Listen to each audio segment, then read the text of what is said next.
عمرك قبل كده حضرت محاضرة وطلعت منها حسيت انك سمعت ايوه بس مش فاهم حاجة؟ او فتحت كتاب CMA وحسيت ان الكلام تقيل قوي ومش عارف تبدأ منين؟ خليني اقولك ان المشكلة مش انك ضعيف ولا ان CMA صعبة زيادة عن اللزوم. الفكرة انك محتاج شرح منظم وفي وقته الصح وحد يكون ماشي معاك خطوة بخطوة. كل ده بتوفيق ربنا سبحانه وتعالى هتلاقيه موجود في كورس CMA بارت 1 في دومز أكاديمي. الكورس ده اونلاين وهيكون لايف. المحاضرات بتكون بشكل مباشر وفي ميعاد ثابت، يعني في تفاعل وأسئلة وفهم، مش مجرد حضور وخلاص. وخلينا نقول لكم ان احنا بنشرح في كل محاضرة سب يونت بسب يونت بلغة وطريقة اي حد يفهمها. كل محاضرة اكيد بنشرحها من الكتاب، ومع كل محاضرة بتستلم هاند اوت من اعدادي انا بطريقة ميكس رائعة ما بين العربي والانجليش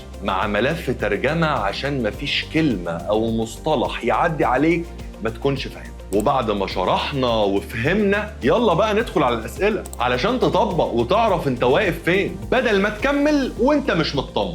الكورس ده معمول علشان يحل أكبر مشكلة في CMA، وهي إنك فعلا ممكن تكون بتذاكر كتير بس مش حاسس إن أنت بتتقدم. فلو تعبت من اللخبطة وعايز تمشي بخطة واضحة كلمنا وابعت لنا دلوقتي واعرف تفاصيل كورس CMA بارت 1. وحاولوا تستفيدوا من الخصم اللي معمول على الحجز المبكر لأننا خلاص هنبدأ يوم 29 مارس إن شاء الله.